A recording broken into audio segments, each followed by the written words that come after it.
This is The Miller's Edge with Christian Miller, two-time national champion and team captain for the Alabama Crimson Tide, and former Carolina Panther, and his father, Corey Miller, the pastor of pain, a 9-year NFL veteran with the New York Giants, and University of South Carolina Hall of Famer. This is The Miller's Edge.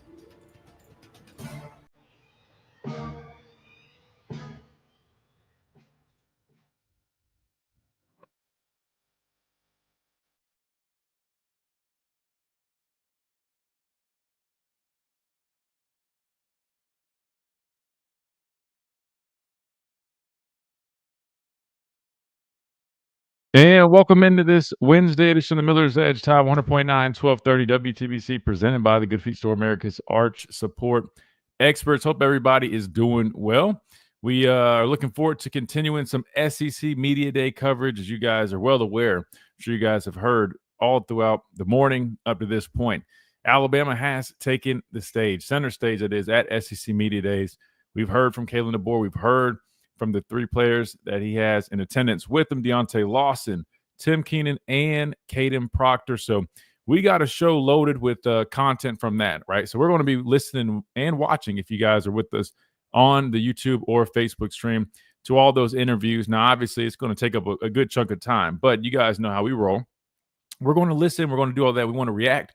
But if you guys want to chime in, 205-342-9904, it's no problem to stop an interview or stop something that we're doing and go to you guys and let you guys offer your piece there. So definitely be prepared for that. So we're going to hear from Kalen DeBoer. We're going to hear from Deontay Lawson, Tim Keenan, and Caden Proctor. But don't be afraid to stop me if you guys hear something and want to react to something or want to discuss something, which I'm going to also do that.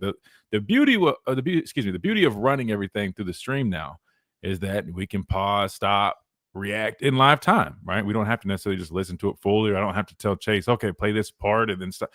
Luckily, we can do all of that right here on our end, which is really, really good. So we definitely going to dive into that. Obviously, we did have Kalen DeBoer on the show yesterday. I just want to say a big thanks to him again and Alex helping get that set up, because that was awesome. They came on here before they went down to SEC Media Days and gave us a whole 30 minutes of just straight football and Alabama updates and really, really good stuff. Now, obviously, you guys are going to hear more from Kalen today, but if you would like to go back and listen to our conversation with Kalen DeBoer yesterday, you can always do that on all your podcasting platforms, whether it's Apple, Spotify, you name it. You can go pull up yesterday's episode and listen to it.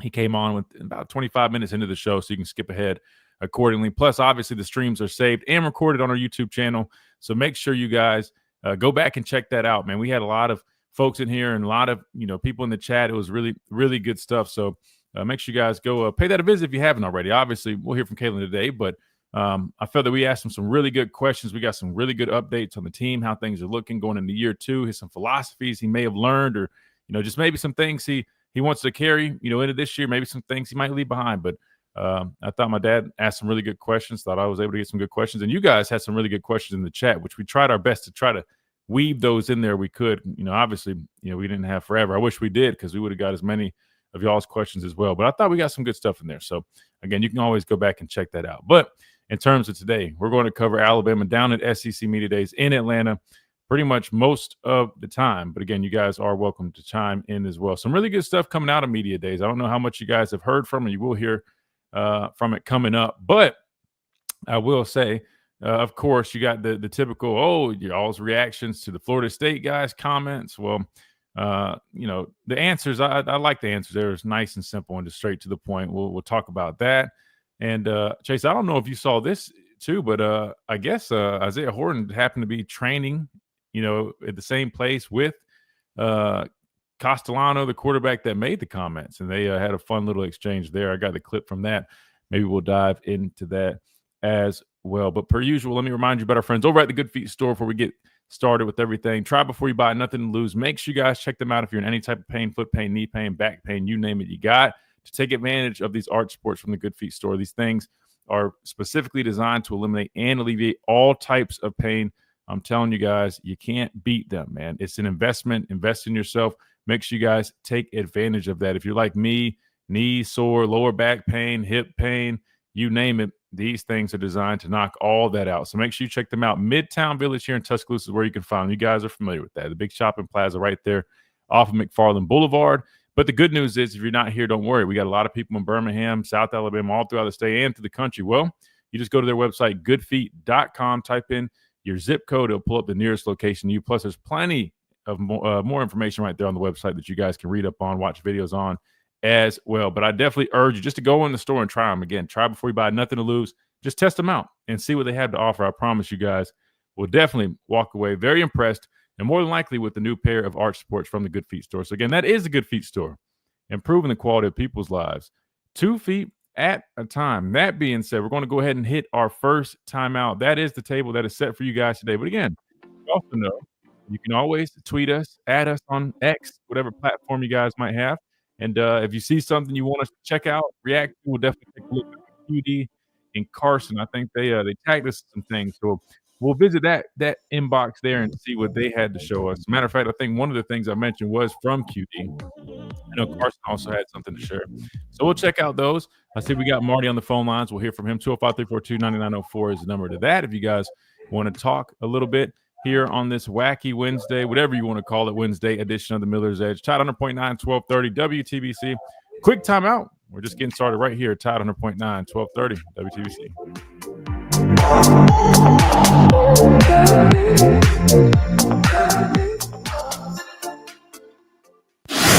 The Tide 100.9 WTB. Ricky, QD, what's going on? Cameron, hola, homie. ¿Cómo estás, amigo? Man, hey, look, if I could strap up a couple more times, man, I would. That ain't happening, though. I appreciate that, though. Yeah, no, there's nothing like putting on that crimson jersey, man. I'll tell you that, it's fun. Definitely an experience. Ellis, what's up? You like what he said yesterday and today? Yeah, man, he's been saying a lot of good stuff. There you are, Q06. Where were you at yesterday? I don't think I saw you in here yesterday, Q06. Man, you missed a good one, brother. Justin says, I feel like my question I had for him yesterday was answered. Well, good. Also today on SEC Media Days, he did a really good job. I think he's a really smart coach. Nah, he is, man. Really good dude, really good coach. Yeah, I don't see how anybody, roots against him, right? I mean, the dude's just a very solid person for sure. I'm excited to see what he can do this year. But we'll hear from him. We'll maybe we'll get Marty on the phone lines first. That way, to wait too long, we'll probably do that first.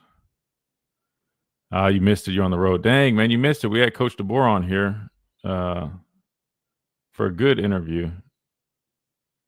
But you know the drill. You can always go back and check it out if you haven't already, man. I think you'll like it. Me and my dad were on here and got to ask him some good questions and some good stuff. Also, I had a question. If I want to send you a video clip to this YouTube channel, how do I send it? I couldn't figure it out yesterday. So what you would do, Justin, is just send it to us or tag us in it on X at the Miller's Edge. If there's anything like clips or content, something like that, just tag us on X and we'll pull it up. For example, I mean that video with Horton right here. QD tagged us in this. You see it? You see it right there? That's all you got to do. And he'll and we'll get it right there. Our boys gonna see. We got to dive into that. Chase, you just might have to hit that censor button. I think they let a few words loose on that clip. I'll probably play that here in a second. Bonus on your first tank. That's code QUICK for a 25 cents per gallon bonus. This is Miller's Edge on Tide 100.9.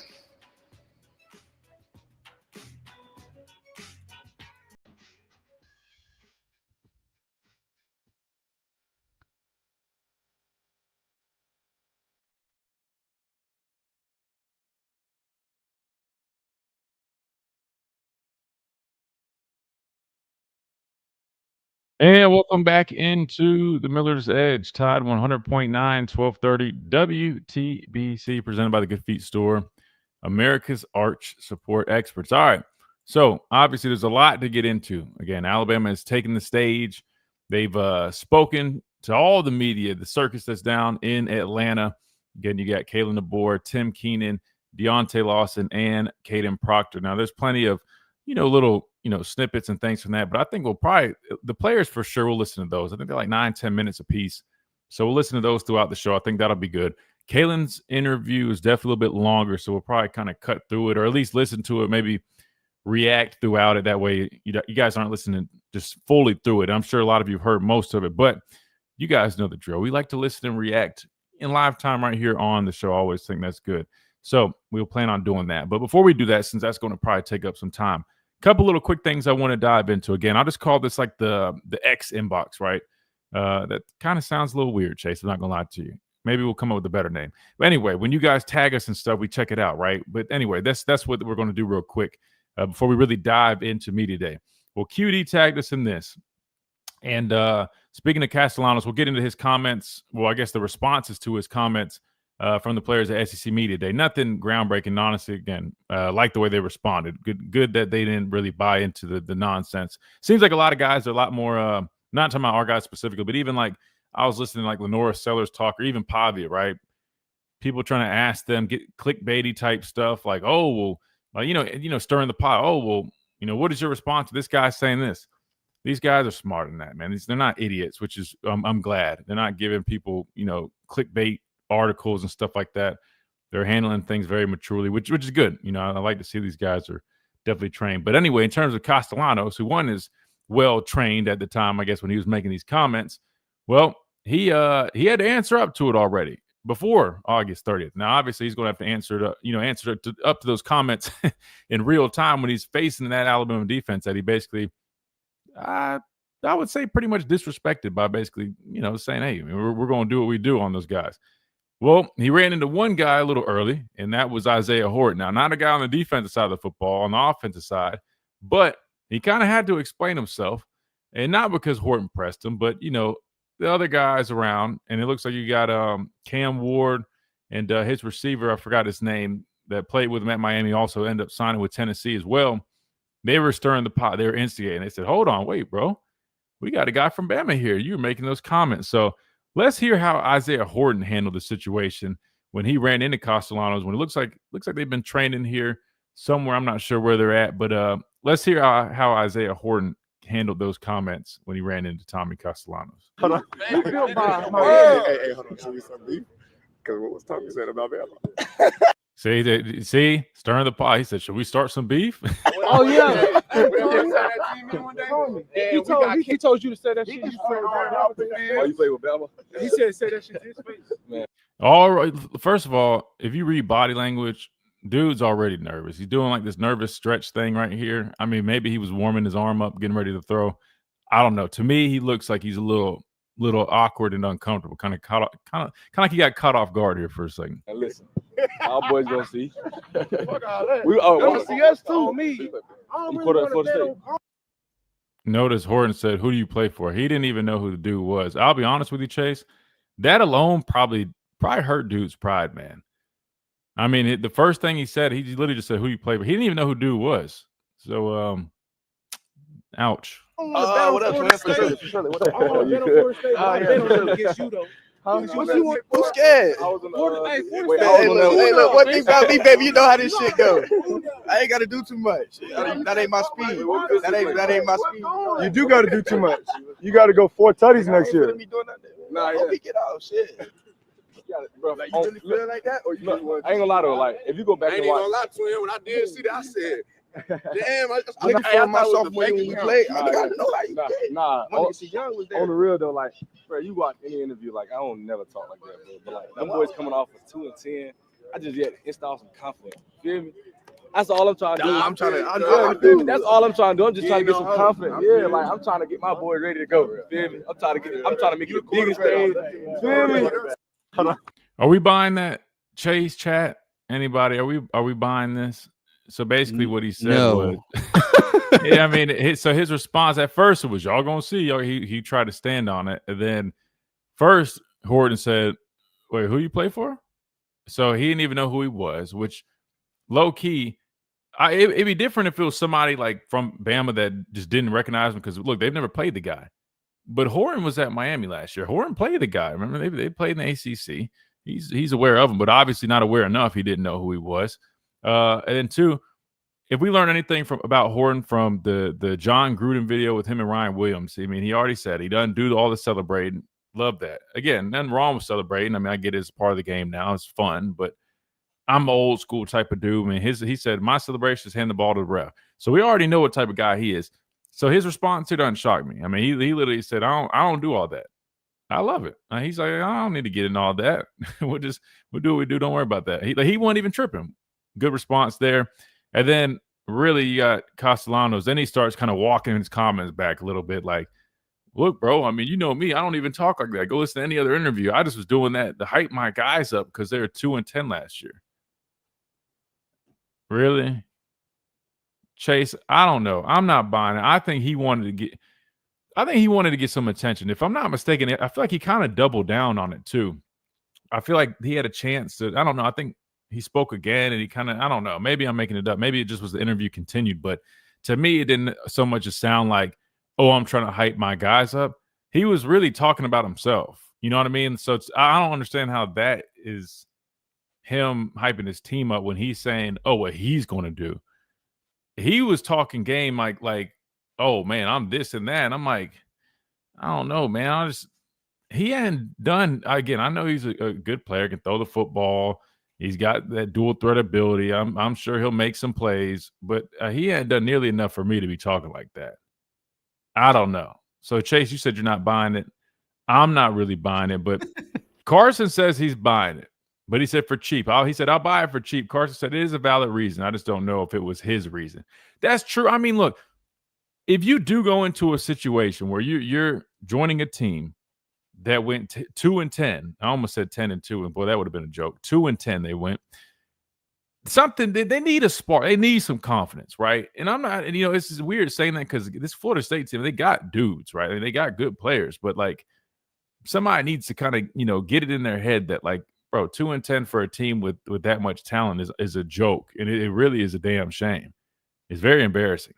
So maybe that was his approach. I don't know. I'm not that type of person. I'm like Horton. Like I don't do all that talking. Look, this is my philosophy. People that feel like they have to say things, people that feel like they have to talk about how much money they have, people that have to talk about how much success they have, typically they don't have that. That's just how I view. I'm not saying it's the case for everybody, but like I've always kind of felt that. If I've ever been in a room with somebody, it's always a person with the loudest bark that doesn't have the most bite. You know what I'm saying? And to me, that's kind of what that was given, which he's a short guy playing quarterback. He just transferred. He got benched. To me, I feel like he's trying to build himself up, really. But he said he's trying to hype his team up. Sure. But he definitely walked his comments back. I mean, and look, look at the size difference. I mean, bro, Horton's a big dude. Obviously, we're not going to get no physical, but you get what I'm saying. I mean, it is kind of crazy to think about, bro. I mean, this dude's a quarterback, and you looking at Horton. This guy's reaction was crazy. He said that was his reaction when he heard dude's comments. And allegedly, he plays at Wake Forest. So, I mean, he's definitely understanding that, bro. Why are you talking about Alabama like that, bro? Why, out of all people, you? Maybe somebody else, but probably you shouldn't be doing that. Anyway, so QD, I appreciate that video, man. And we'll dive into the responses from our guys that are down at media days. Weren't really giving it much attention. It really was kind of just saying, the actions will handle all that, right? It will be handled according, not to just spoil it, but there you go. That basically all the responses were, and they must have collectively worked on this. And I know for a fact they probably went to them and said, hey man, we know they're going to ask you about the Florida State guys' comments. Don't give them any material. And they probably said, look, you know what? We'll collectively say it will be addressed accordingly. I like the response. It sounds very like let me not say like mafia like or something. You know what I'm saying? You get what I'm saying, Chase. It's very like boss like. It's just kind of like we're not going to say anything. We're just going to handle it accordingly. It's almost kind of like, yeah, we're not going to talk about it. Just be ready. But we'll dive into that here in a minute. Ricky, relax. Ricky's over here saying, all right, Christian, relax. If that man pulls a Diego Pavi on us, listen, I gave the dude props. I said, I mean, he can play quarterback. He's going to present challenges. We've talked about, us needing to improve our ability to stop dual threat quarterbacks, not just, from a brand, because obviously we think Alabama struggling against dual threat quarterbacks, going back to Coach Saban. I'm saying even just turn on the tape last year, right? Like you just mentioned, Pavia.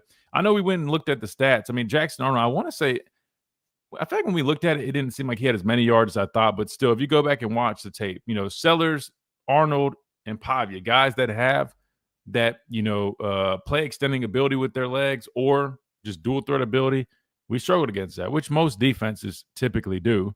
Don't get me wrong. I think the dude probably will make some plays here and there. Like, I don't think we just go into the game, Ricky, and just completely just dominate them, 100% of the time. I mean, I hope that's the case, but I'm sure he's going to sneak out. I'm sure he might bust, a 10, 15, 20-yard run or something. He might sneak one in, right? I mean, that happens.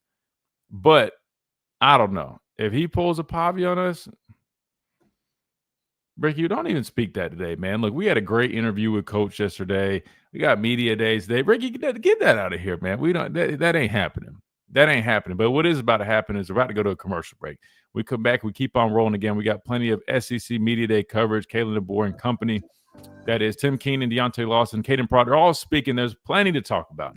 And how about this, too? If you guys had anything specific that you heard, if for the ones that have already heard these interviews, if there's anything specific from what you want us to discuss, feel free to drop that. That way we can jump to it.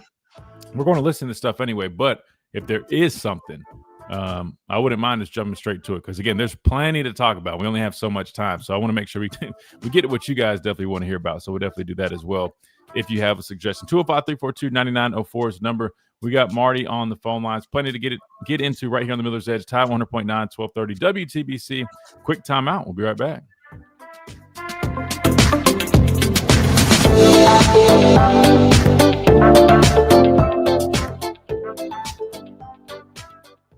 Under the biggest cactus in town, Taco Casa. Quality is... I know, Carson. Look at Ricky, man. Ricky just can't help himself, man. Nah, low-key, that is a fair point, though. That's a fair point. I mean,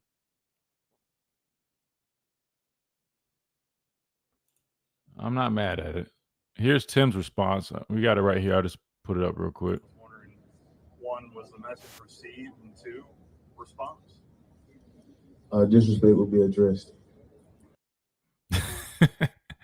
They had to have had that plan. There's no way everybody said the same. I think Proctor's was a little bit different. I think Proctor said something a little bit different. And I'm not going to lie to you. Everything I've heard and seen from Proctor, man, I was really impressed, man. All his answers were just very, very well orchestrated. Wasn't buying into anything. I didn't all reverted back to, what we need to do, right? I guess the reason I like it so much is that was always our approach. That was always what they harped on us to share when we spoke to the media. They're going to always bring up the other people. Don't feed into that. Don't give out bulletin board material. Not because, we're worried that we're going to give them motivation. No. It's just because we always held ourselves in a certain regard. And I think a lot of what, even like there's nothing wrong with that response, but I think like what Proctor was just saying was, at the end of the day, we're going to focus on what we do. It's all about what we're doing right now, the running, the lifting, just always circling right back to them and what they can control. And just very mature responses, well orchestrated, well said responses. Business, yeah, Carson. I mean, look, the business will be addressed.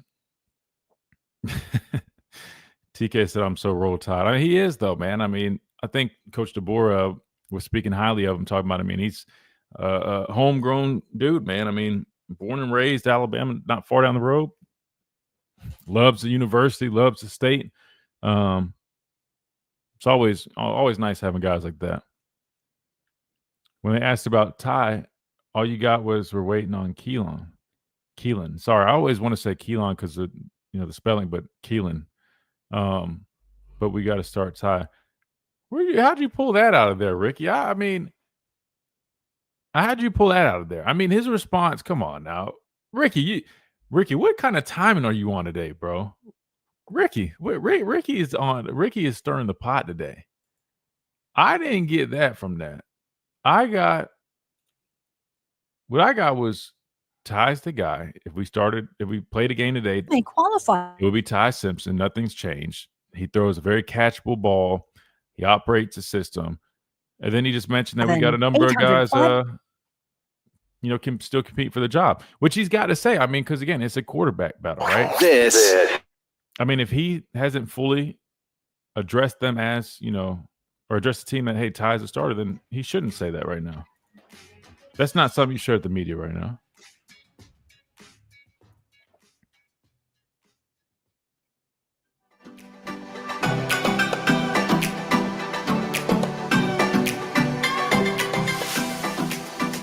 And welcome back into this SEC Media Day edition of the Miller's Edge. Again, Alabama has spoken. Plenty of content, clips, articles going around. And so we're going to dive into plenty of that. Real quick, while I got this pulled up, I played it for the streams. But for our radio listeners, we were talking about Castellanos last segment. Well, this was one of the responses that we heard today from SEC Media Days. This was Tim Keenan's response to the comments made by Florida State quarterback Tommy Castellanos. The Florida State quarterback chirped a little bit, and I was wondering, one, was the message received, and two, response? Disrespect will be addressed. So there you go. So disrespect will be addressed. Very short, sweet, and concise. Tia says when she saw Horton's comments at first, she thought that's the current climate of athletes. They don't care like fans care. I'll be honest with you. I wouldn't even just say that's current. I think it's always just kind of been like that. And that's why I try to respectfully say, and I don't mean like, oh, there's a problem with, people passionately having a dislike. I'm not going to say hate, even though a lot of people would say, oh, we hate Auburn, sure. But you get what I'm saying? That people passionately dislike their rivals and stuff like that, especially from the fan perspective. And I totally get that. But as players, I've always explained, like, even hell, when we played Auburn, right, there's going to be trash talk. There's going to be bad blood. It's going to get chirpy, chippy, physical, all that and above. But at the end of the game, go Google how many pictures there are of like literally guys from Alabama, guys from Auburn, dapping up, posing together, taking pictures after we just whooped their ass, after they might have just got lucky and beat us maybe. Whatever the case may be. And the reason that is because there's always still that mutual respect, because it goes back to the man in the arena, right? Like we dislike them, this, that, and the third, and vice versa. But there's a respect there. We know what they go through. They know what we go through, right? There's a mutual respect. And not to mention, I mean, a lot of the guys are from the state of Alabama, obviously, and they have relationships. They know each other, right? And so that's just kind of how it is. I mean, so like it will never be the same for athletes as it is for fans, right? Like I think AJ even said it, like he's never just going to even though I know his comments recently definitely sounded like he just kind of had a dislike for Auburn and he wanted to really throw dirt on him. But it wasn't. He prefaced by saying he's never been that person. He never will be. He's a guy from the state of Alabama. I'm sure he grew up Alabama fan. He probably could have a little bit more of that fan passion inside him. But he even said that that's not his thing. But he just calls it how it is. And I've always said the same thing too. Like that's why you listen to me talk about Auburn. I'll be honest with you. It doesn't really like. I'm not going to sit there and just lose my cool over anything like that. It doesn't really affect me like that. Now I joke around and talk about it, or I joke around even like Clemson. Like I can't stand Clemson. They beat me twice in the national championship game, and it's a team that's from my home state that I already viewed as a rival because I grew up the son of a Gamecock. But at the end of the day, I still don't say, "Oh my God, you went to Clemson." No. Matter of fact, I had a business meeting with a young lady that attended Clemson, and I just joked with her. And I said, oh, wait, you know what? You attended after y'all beat us, whatever. Cool. I'll let it slide. But I could care less. Anyway, but yeah, that's really how it is. Horton's reaction is how it is. Like, even hearing like Tim and them talk, like, I guarantee you if they were there in person, they wouldn't necessarily be like, oh, we want smoke, right? Now, it might be a little bit more, chippy. And there might be some more chirping because they're defensive guys and they might feel a little more disrespected. But it never would be like, oh, we're about to jump this dude because of what he said. Nah, it wouldn't be like that. All right, let's go to the phone lines real quick. Let's squeeze some phone calls in real quick before we really dive into the meat and potatoes. 205-342-9904. We got Marty up first. Marty, welcome in. Corey, you there? Christian's here. Corey's he had to take a flight this morning. Oh, your dad. Yeah, that's right. So, hey, I'll wait till he gets back, and then I'll tell him what I want to tell him. Yeah, that's I want fine. him to keep being the pain of death. Not no nice guy. He might rub you the wrong way, but he tells it like it is. But Corey, Christian, right now, you know what? Everybody can talk smack. Everybody talks smack. We were down on the square in Memphis, and all the hotty-toddies were around there. We had 6 Alabama guys. They were trying to get us, and then here come the hillbillies and their horns, and they tried to get us. I said, y'all ain't going to get us this year. It's going to be like the 09 team, and we're going to be all right. And then the next year, we're going to win the national championship. And I said, you know what? Go look how many national championships. Go buy that shirt up there and wear it. It says 17 national championships, Alabama. I don't see a Tennessee, and I don't see an Ole Miss up here. So go on back down with y'all belong on the other side. And then we walked away. But there was no fighting anything. But everybody wants to talk smack, just like the Razorbacks right now. Oh, we're the best thing since sliced bread. Well, you know what happens to sliced bread? It gets holes in it. I like that. Yeah, no, I was definitely talking season 2, so there's going to be plenty of talk. That's what.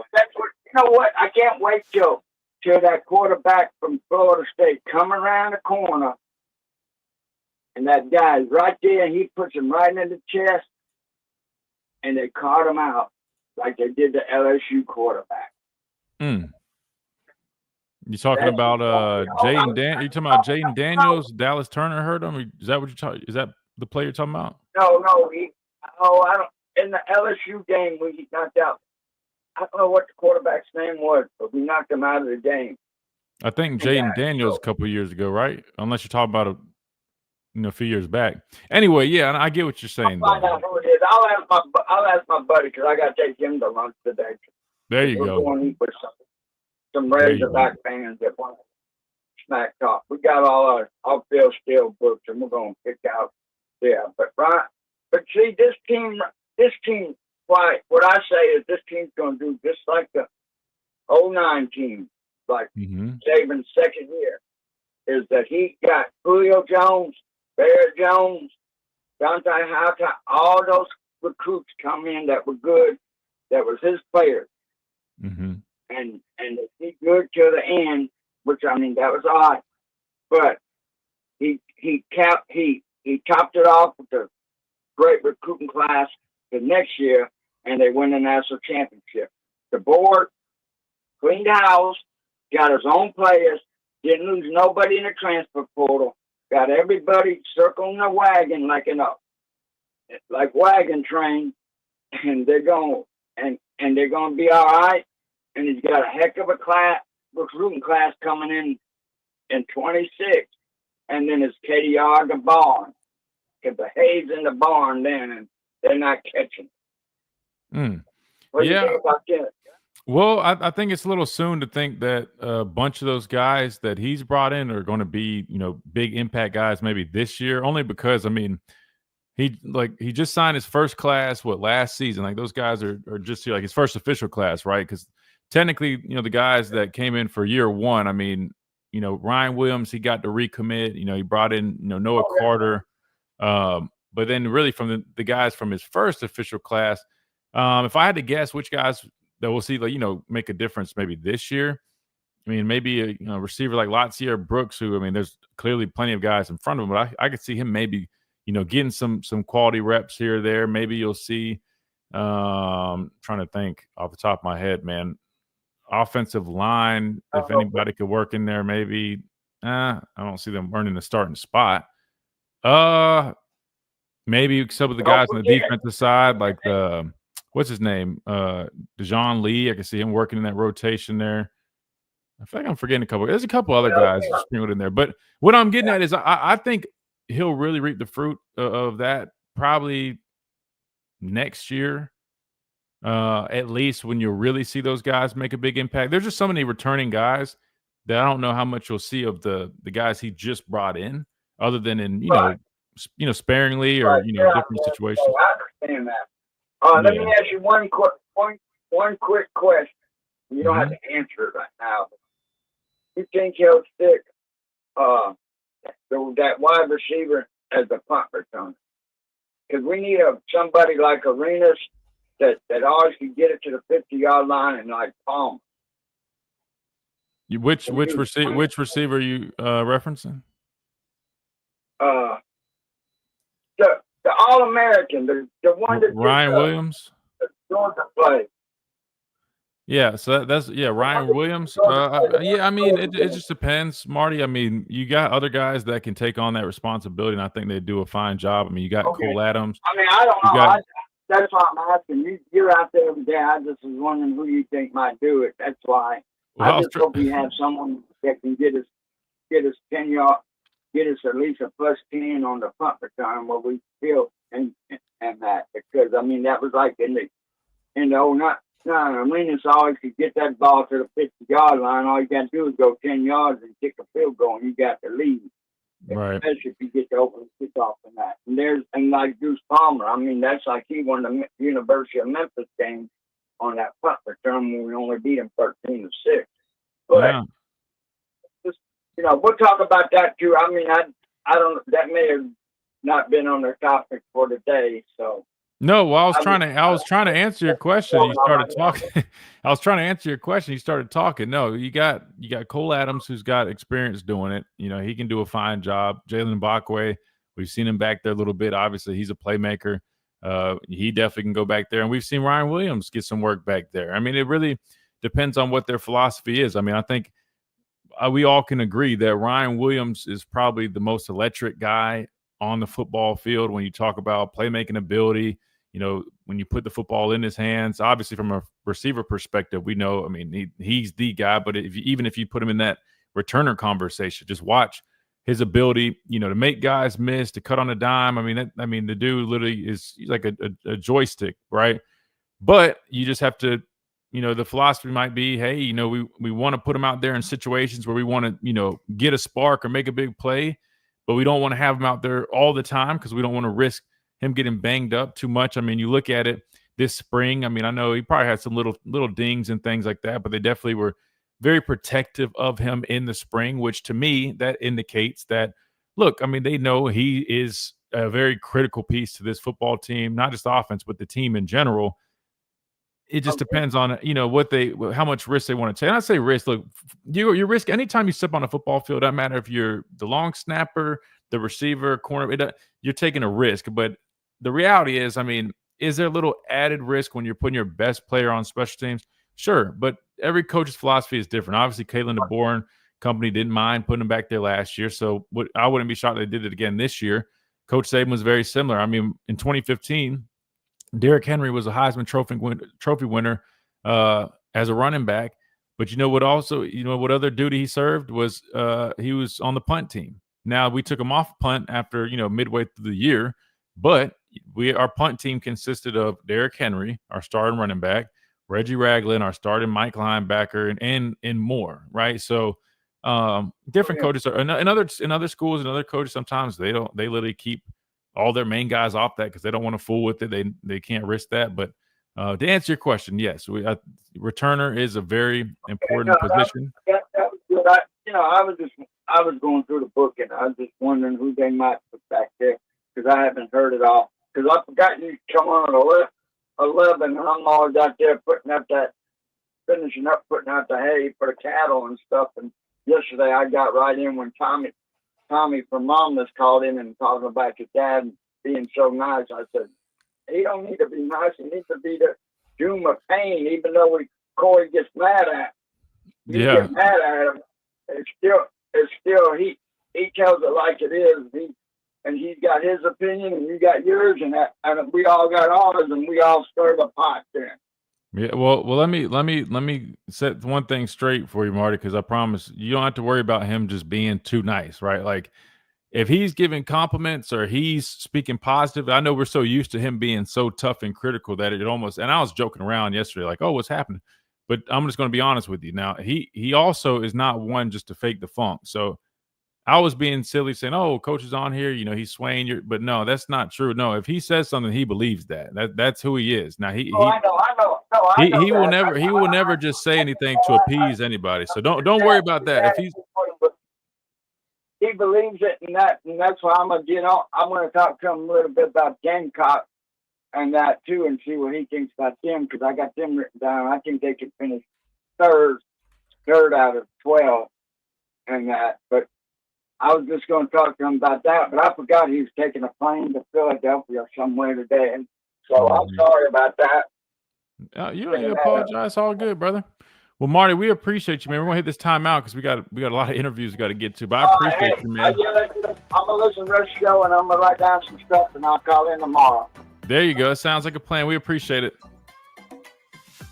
Good deal. All right, we got to hit a time out. We come back. We keep on rolling on this Wednesday edition of the Miller's Edge. Tide 100.9, 1230 WTBC.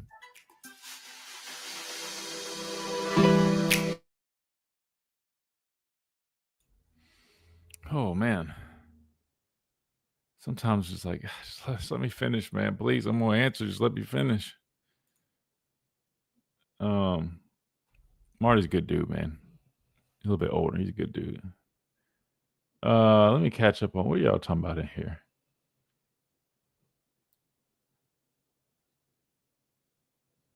Wait, hold on. When he said, "I hope he gets off," it made you mad. I think he was saying it in a sense like I make comments like, I don't know about necessarily like football, but I think he's just saying like, I'm saying like, bro, like from another athlete perspective. I mean, I hope he's a good player. You know what I'm saying? Like he ain't trying to wish no ill will on the dude. That's his current starter. Wait, Ricky, hold on, Ricky. Ricky's over here stirring the pot. What do you mean you hope he gets off? He's not saying like, oh, I hope he gets off on us like that. It's just like, he's saying like, nah, I mean, I hope dude's a good player or whatever.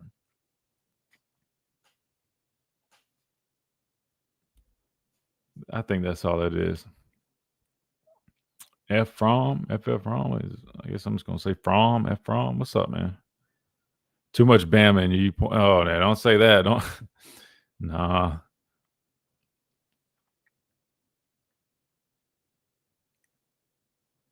Tia, I wouldn't buy too much into that. He wasn't saying it like that. Like, oh, that's I don't know. Maybe I know I've said that before too. Like somebody's talking, I'm like, I hope he does do whatever. You know what I'm saying? Like more so, I think it's more so a sign of like, I'm not going to buy in and exchange, go back and forth. I'm focused on what we do. I mean, I hope dude, does whatever he desires to do. Obviously not against us like that. I think he's just saying in general. I ain't take it like that.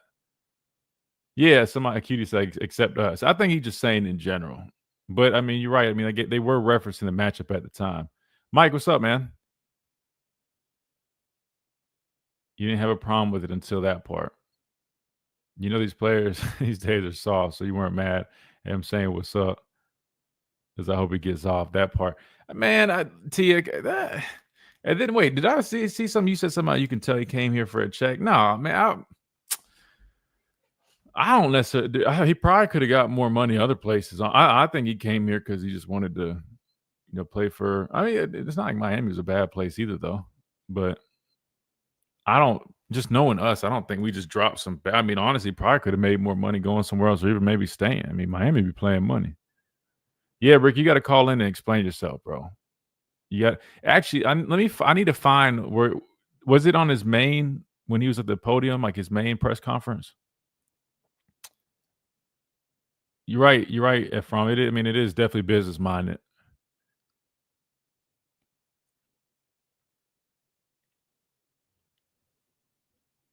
It is definitely business minded. I mean, this is the reality of it. You're right. Tia, that's how people talk, man. SEC panel with Roman. Hey, he said it's a quarterback for FSU. Oh, so I mean, because I'm telling you guys, man, like as players that like there's no like true like there is very seldom that you'll see like some true beef where it's like dudes like, oh no, we ain't rocking with them, not going around like there's been like, I'll give you an example. When we played Clemson in like a bowl game, like it was this was probably like this was after we played them in Arizona. So we had already played them once. I want to say it was damn. I can't remember. It might have been like 20. I can't remember anyway. But we were around them in a bowl game, and like, to be fair, we weren't really rocking with them like that. But it's very select times, I feel like. I feel like we had a very good reason that year.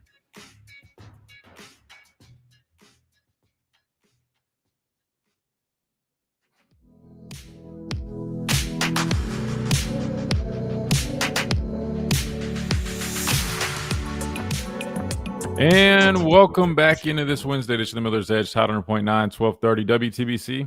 Let's just keep rolling on the phone lines right now because, obviously we're about to hit this top of the hour break. And I know Tommy's on there. We'll get him on here real quick, then we'll really dive into some stuff here in hour number 2. Tommy, welcome in. Hey, Tristan, how are you today? Man, I'm great. Tommy, how are you? Can't complain. Just got all this hot weather. I'm going to stay in the house. I'm going to be a hermit again. Ain't nothing wrong with that, man. Stay cool, man. Stay hydrated.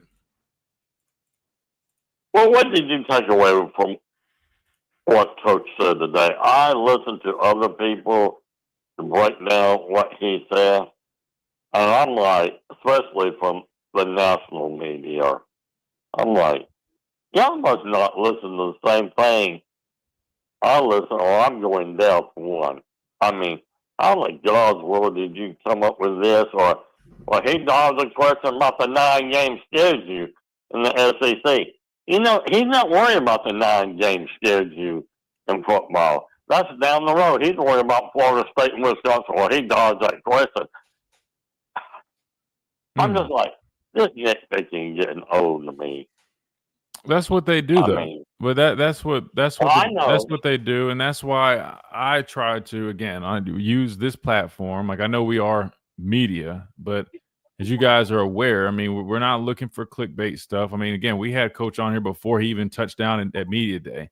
You don't think we could have asked him clickbaity questions, things about all the nonsense that they're probably asking him? No, we wanted to keep it football specific, talk about the team, talk about his outlook.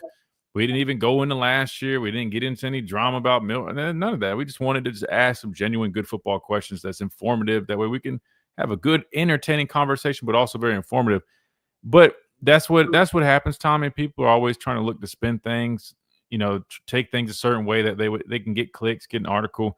That's why, I mean, look, man, he already knows that. He's going to give the right answer. I thought he spoke very well. I mean, he made great points when he's talking about stuff. Even like somebody taken out of context when he was talking about scheduling Florida State and Wisconsin, and people trying to joke and say, oh, well, really, you call those quality opponents, talking about their record? And it's like, how slow are these people? Like, those games are scheduled years in advance. You know what I mean? Like, we can't predict right. We can't predict how they're going to, perform the year before. We just know these are quality programs, typically have quality teams. Just a few years ago, FSU literally was undefeated and should have made the playoffs, or could have made the playoffs. Not should have, but you get what I'm saying. I mean, they had a great, argument to make the playoffs. So you're talking about a team that really was a good team just a couple of years ago, and now just because they had a terrible record last year, people are trying to mock what he's saying. But he's exactly right. If Florida State did what they were expected to do last year, it would have made perfect sense. But again, the game was scheduled before they had a bad year last year. So it is stuff like that, Tommy. You just realize, man, people are just always going to nitpick. They're always going to try to find little things and interpret it a certain way. But at the end of the day, man, it's just talk. It all is just talk, right? Even what we do, all it is just talk. All that matters is what happens between those 53 yards on that grass when it comes game time. That's the only thing that matters at the end of the day. Just right now, people are they need content. So they're going to try to find, they're going to push, they're going to probe. And that's just what you got to expect. Well, yeah. I mean, like yesterday with you and your father, that was very good. Excellent. And that was good football time. No, it really was insane. I mean, I'm going to tell you, I enjoyed that 45 minutes. But listen, I'm like, my God, I just listened to crap for 20 minutes this morning. No, I appreciate that. Well, that's Well, why no, I'm being honest. No, and I That's why appreciate you enjoy saying that. coaching. Well, and I appreciate you saying that. Then because that's the goal, right? Like I don't say that when I say like, oh, we're diving into football. Like I promise, I'm not. It might sound like we're throwing shade at other. Like I promise, it's not to do that. It's so people understand. Like the goal of this platform is that, man. We definitely still want to be entertaining, but at the end of the day, it's about being informative and sharing our experience, sharing our outlook on things from a football perspective. I mean, collectively, I mean, I started playing football at the age of 4. Grew up around it because my dad played 9 years in the NFL, played, all my life. And my dad, like I said, decade in the league, man. I mean, we just have a lot of experience in talking about it. So we try to stick to that. And, we add the fun part too. But that's why some people are even shocked, like, oh, my dad was, locked in. And the question, they're like, oh, I thought he was going, no. Like, my dad knows. He's done media years, man. Like, we got Coach on for interview. He's going, like, it's professional. We're doing it. We're talking football, right? He's not going to say nothing. Like, there's a time and place for everything, You said the right word. You and your dad are professionals. If you played the game in college, you played in pro, you won a national championship out by the 2, you won a Super Bowl. He's a Hall of Famer in South Carolina football history. Yeah, you're a professional. They seem like, I'm going to say little jerks come up, or when you have people talk, I want to ask you this gossip question. But who's my mom, ask them how you attack this defense. That's what I enjoy. It might be boring to other people, but I'm a boring person. I kind of like the X's and O's. Nah, I don't think it's just you, man. I think all the responses that we got, that's what people they really enjoyed, and that's what they like when we bring other people on here. And don't worry, man, we're gonna get Coach Womack on here soon, and we're gonna really dive into the defense. I know KD is definitely, offensive minded. We could have asked him more about the defense, but I wanted to save that for Kane Womack to really dive into that. And so just stay tuned for that. Once we get that set up, it's going to be good. We had him on last year and really, got to dive into it, but that was before we got to see everything. Now we have a year of watching him work here. And I think when we get him on here, it's going to be some good stuff. So stay tuned for that. Yeah, I'm going to listen. I'm not calling every day, but I'll listen. I mean, I have to get my chores done. I got a mean brother, and well, get those chores done. And what we're going to do is we're going to read, not read. So I'm thinking football. You got me thinking football. Read and react. We're going to listen and react to some more, what Coach said and some of the other guys too. So stay tuned for that. We'll bring up some good points. I know Ricky brought up a point when he talked about the quarterback. So I want to dive into that and really dissect it because I think Ricky might have heard it a little wrong. Maybe he had some in his ears. So we'll circle back to that. But Tommy, I appreciate you, man, always chiming in, giving us your thoughts. All right, buddy. Roll Tide. Have a great day. Yes, sir. Roll Tide. All right, we got to hit this top of the hour break. When we come back, we'll keep on rolling right here on the Miller's Edge. Tide 100.9, 1230 WTBC, presented by the Good Feet Store, America's Art Sport Experts. We'll be right back.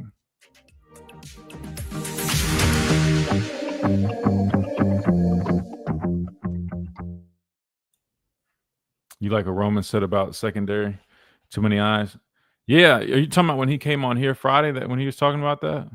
He probably repeated it down at media days, but yeah, that's what he was talking about here, and we had a good discussion about that. If you go back to our Friday episode when he was on, it was really good talk. But yeah, no, Roman made great points. He talked about his experience because again, Roman played a long time in the NFL, and he played for the Saints. He played for Carolina, my team as well, and 2 different systems. I can't remember which was which, but one system he played in, focused on a lot more man coverage. The other one was definitely more zone-based, so he can speak on the differences from his experience as an NFL safety. And he's got really good points when it comes to that. But just like I told him when he was on here, I mean, to be fair, I mean, there's going to be cons to everything, even, man coverage, right? For example, when you play man coverage, he's talking about too many eyes on the quarterback. Well, man coverage, quote unquote, there's not enough eyes on the quarterback. And what I mean by that is I'm really referring to, if you're playing a quarterback like Castellanos, who has scrambling ability, your front 7, your guys up front 4, guys rushing the quarterback, or any linebackers that might be serving as a spy or cleanup duty. It's imperative that they keep that guy contained, because in man coverage, everybody's eyes are where? Running away from the quarterback. They're locked on their receiver. So, from a coverage perspective, yeah, I mean, Roman's right. I mean, when you have a lot of emphasis on, reading the quarterback, it definitely does lead to potentially, bad eye discipline. Now, if you do it perfect and you know how to read the quarterback, but have a sense, right? Like anytime I dropped in coverage, because that outside linebacker, I used to have to drop, especially, I was a Sam linebacker. I mean, I was responsible for playing on the tight end, playing off the ball, what we call tearing the front. I'm walking out, lined up on the number 2 receiver as if a strong safety would. So for me, when I played zone coverage, it was all about being able to feel your zone, right?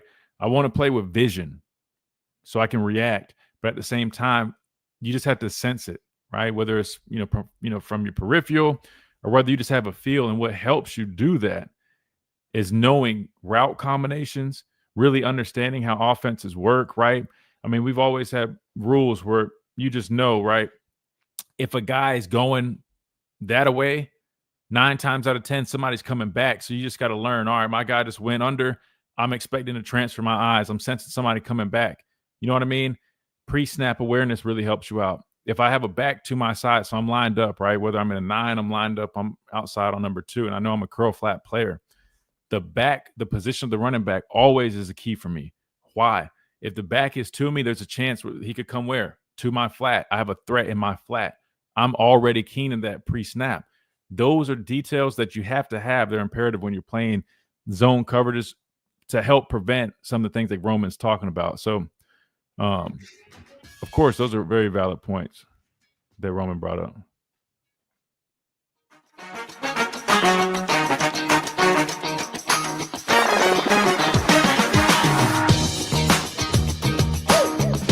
And welcome back into the Miller's Edge, Tie 100.9, 1230 WTBC, presented by the Good Feet Store, America's arch support experts. During the break, man, we got into some good football talk. That was good. I'll kind of circle back to it because Ricky's about to bring something up. But what that was kind of circle back to what Roman was saying about some of the concerns with the true zone-based defense. And basically what I was explaining to our listeners in our streams, both YouTube and Facebook. Again, we are streaming live on YouTube at the Miller's Edge, on the Facebook page, Tide 100.9, if you guys want to watch us do the show. But, with zone coverage with Roman, what he was talking about was the concerns, right? When your eyes are so focused on a quarterback, you're losing your vision on one of the most important things. Those are the receivers, right? And that's valid. And there's truth to that. And I agree with Roman, but I also mentioned that, in man coverage, there's some concerns as well. If you're not getting, the quarterback contained, there's a concern there because everybody's eyes are turned. Typically that's why you'll see like spies and stuff like that in situations like that because they, defensive coordinators know, man, like our guys are turned. If he gets past the front, man, we're screwed. I mean, those are big gains. But I'll say this, like I was explaining to the YouTube stream. I mean, the more you play in it, the more you learn how to feel it out, and the better you can really understand it and be effective with it. Doesn't mean it's perfect. Like, yeah, there still will be some times where when you are playing zone, even if you do have good eyes, there's sometimes that look, the best quarterbacks. I mean, Roman said this too, like in the NFL, they can pick apart defenses if they don't have enough pass. Like if you don't have enough pass rush, I don't care. And that's why I used to always complain, like, people started, leaning more into the whole drop 8 thing, trying to create this net. And I'm like, if you go back and watch, I'm talking even before Kane Wommack got here, one of the biggest issues back in, what year was that? Was it 22 or 23? Like when we were playing Tennessee. Yeah, I think it was when we still had Pete, but we were doing a bunch of 8 drops, which 8 drops means you're rushing 3, you're dropping 8, which means obviously they've got 5 linemen to block 3 guys. So they have the advantage there. It's hard to get an effective pass rush like that. But the philosophy there is, all right, well, we're dropping 8 guys. We should have we have way more guys than they have. 5 guys, can be eligible to be running routes, whatever. So we have the advantage there. However, you would be shocked at how many times you watch defenses try to do, have 8 drops thinking, oh, we're going to create this safety net. And what happens? Quarterback has all day. He's back there taking his time. He's just waiting to find an open window, and they boom, hit it. And why? Because if guys are in a zone, and even though you have plenty of guys dropping, if they're not feeling it out, they're not even somewhat matching. I'm not saying completely matching, turning and running, but if they're not, we used to call it like melting. You know what I mean? Like melting, like it can be very ineffective. So I mean, we could literally go back and forth, man, zone, pros, cons, this and that. But those are just a number of different things to really think about. But I think, if you're running a lot of zone, it's critical that your guys really learn to have that feel. Like I always explain, like that was what helped me, right? And I mentioned this to the chat, like pre-snap awareness, right? I mean, where's the back located? If the back is to me, he can threaten my flat. I mean, he can flare out to the flat really easy. So I need to be aware of that ahead of the snap. That way, I'm not just blindly dropping into a deep curl window. You know what I mean? This guy's easily right there, and I'm not paying attention. He has a step on me. You know what I mean? Or even like different, things like some guys, they say, oh, they don't understand this philosophy. Oh, I'm a curl flat player. If I see someone in the flat, I scream to the flat. Absolutely not. Because what does that do? That opens up the slant curl window behind you. You got to play deep to short. There's so many philosophies to it, which I'm not going to. Maybe I'll just start a football class, Chase, and you guys can just attend my football class when we have plenty of time, because I don't want to take too much time. Because we got Ricky on the phone line, 253-422-9904. Ricky, I know you had some comments. You're playing the role of like the sneaky media, man. You heard something. You're like, you know what, man? I think he's saying something else. Ricky, go ahead. I need to hear your explanation, brother. First of all, I actually got a football question. I'm just going to clear up. I'm just going to clear up what I meant when I said what I said. So I only said that because if I had to start someone today or play someone Saturday, it would be like Ty Simpson. Mm-hmm. I'm not knocking anything. And I don't think that Caleb DeBoer is belittling Ty Simpson either. I'm just saying. I pulled that clip up. You're talking about when he's sitting here with Roman? Is that it? Yeah. I'm just, all I'm saying is, I think they have an idea of like what they want their offense to look like, and I'm saying that their mindset is more so in the future. Like, I think what they want this year is like, hey, let's make the 12-team playoff. I think Keyline is who they want for let's get a championship or a national championship. I think if they can get it out of Ty Simpson, great. But I think what they're looking for in their style is with Keyline. That's all I was saying. I would say this, man. I would say this.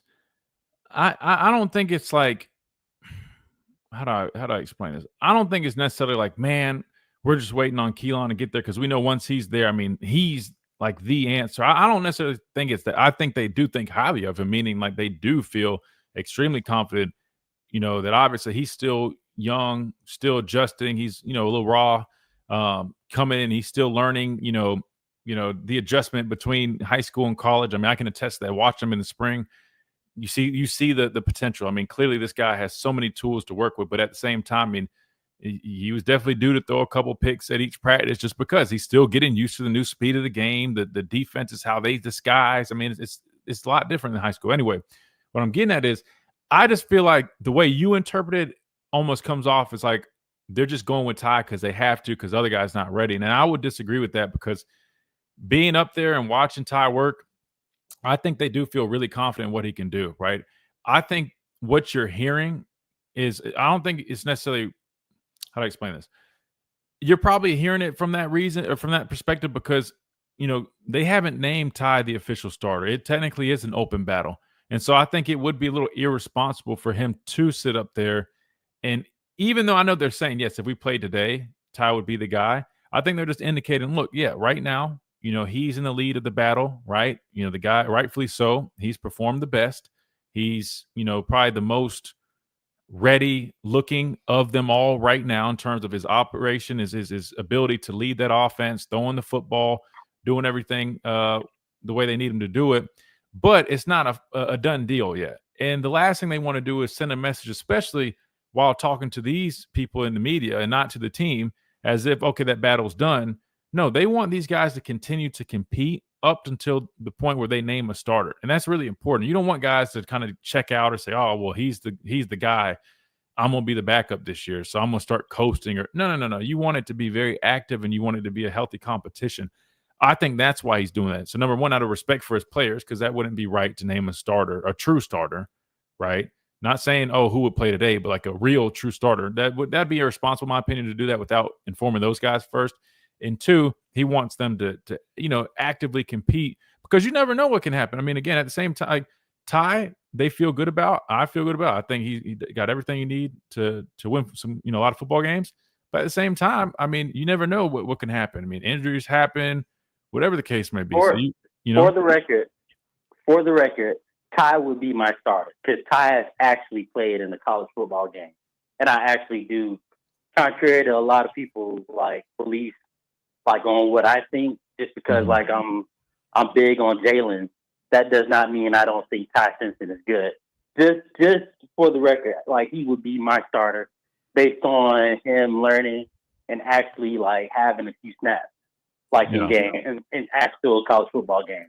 He gives you the best chance to win right now. I mean, that's just a fact. I'm telling you right now. If I was the coach, I would start Ty Simpson. I mean, and I've seen the scrimmages this spring. I've been up. I mean, I keep saying Keelan is not where you would need him to be to name as your starter going into week one, and expected him to. Now, would he, learn as he went on? Yeah, I'm sure, right? And I'm sure he probably would kind of figure it out as he went. But in this day and age, you can't really afford to do that, especially here at Alabama. Not especially when you have a guy in Ty that is a lot more ready. Now, does Keelan have the most, the highest ceiling out of the bunch? I absolutely believe that. But I think right now, I mean, it's pretty evident that Ty is the guy, and that's why they feel confident between him and Grubb saying that, because Ty has separated himself from the bunch. Now, he also they speak very highly of Austin Mack. I don't think he's like too far behind in the mix, but right now Ty has separated himself. Well, you've been there, so as of right now, I actually have to take your word for it, because you've actually seen it in person. So yeah, trust me, he'll be solid, bro. Go ahead.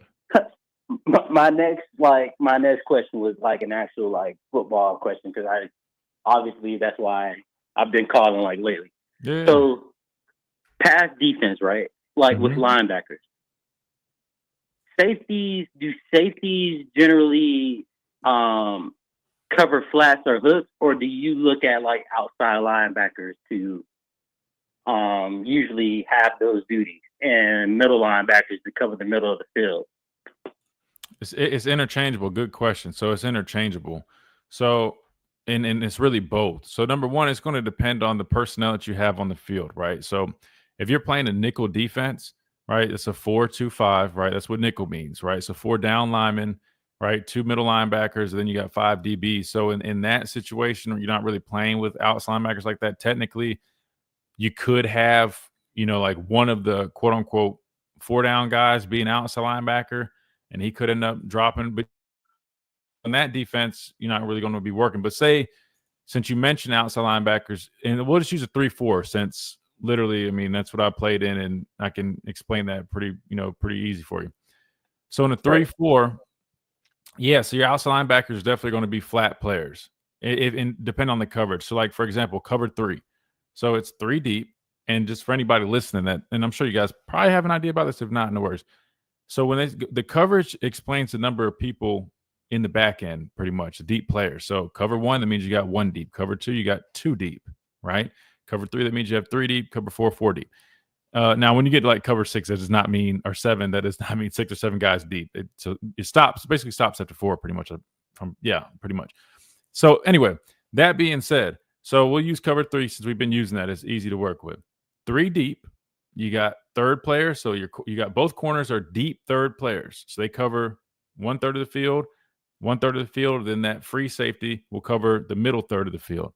Then you got 4 underneath players. So you got curl flat, hook, curl flat. So if you're in a 3-4 and you're playing that, yeah, your outside linebacker would be a curl flat player, and more than likely the strong safety that's rolling down would be the other curl flat player. So in that situation, they both are curl flat players.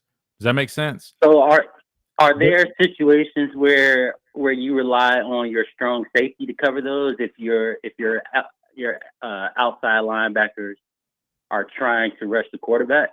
Like, since you mentioned, like, sometimes they're interchangeable. I don't know. I imagine you're talking about the strong safety. I don't know if you're watching the stream. I'm just going to put this so people can see this so I can explain a little bit better too. And this is an example of nickel. So people know this. When you play nickel, the nickel, like the position, the nickel right here, right? He's just replacing the Sam linebacker.